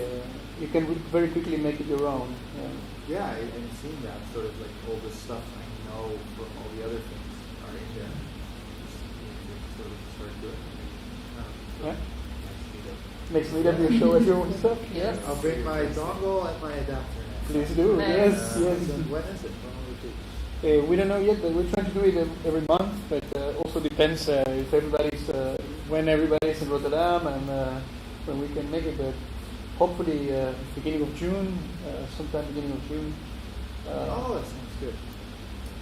Then we should save some more time for jamming as well. That would be fun. Next time we save some more time for chat. We usually, well, also it's just the three of us today, but usually we have a bit of time in the end to do a short jam, like 9 minutes from scratch jam.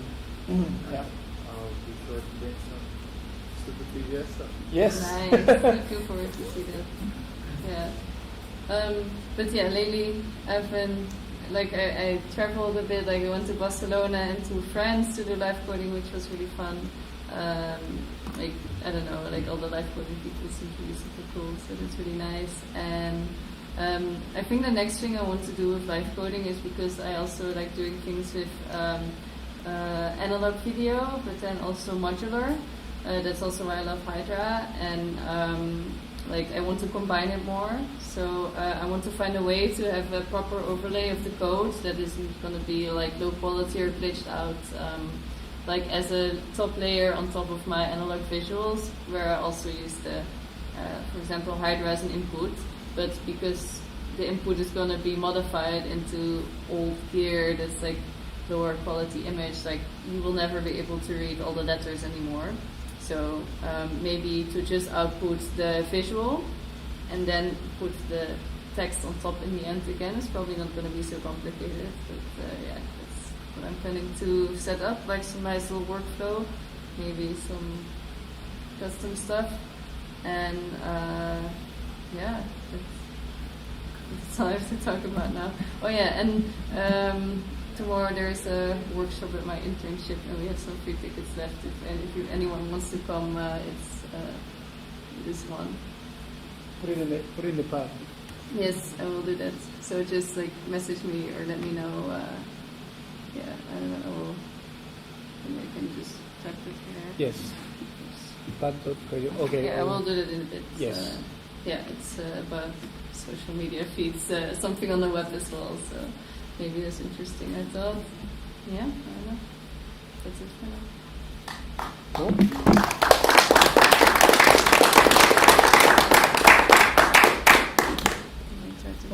Technically, there is still time for a jam if you guys are up for it. You're up for it, Bugs, or good to go?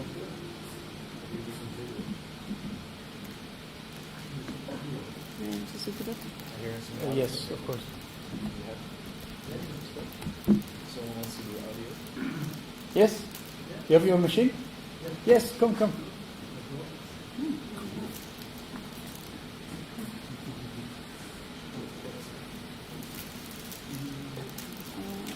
Yeah, this one.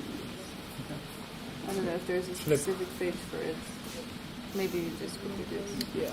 But Yeah. But maybe we give some reference this also. yes, the one tomorrow. I'll take it. Here's some. Oh. No, I still got it. It's not the last. No. This? Someone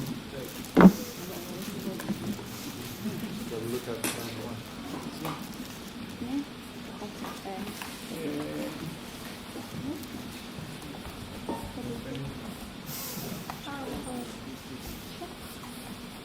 Just finished another one. No, we ended through. I can offer you an apple. That is more calories. Thank you. Or fiber. Fiber. Less calories, more fiber. Looks smooth.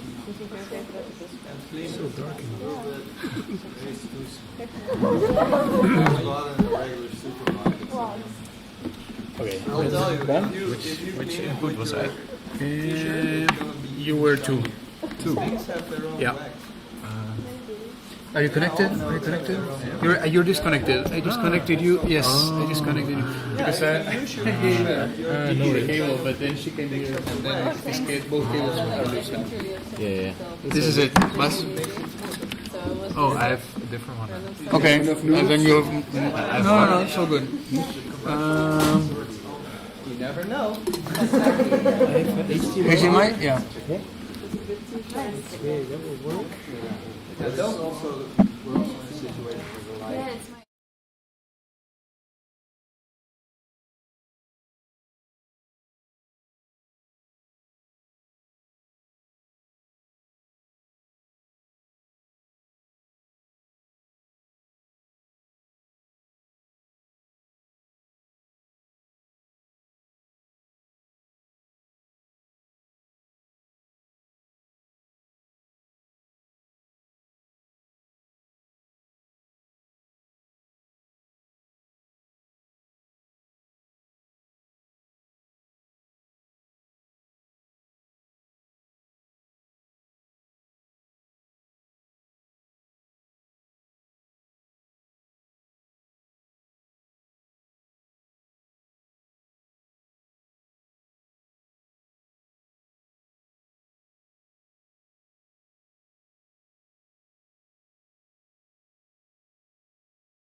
For this is a bit redundant.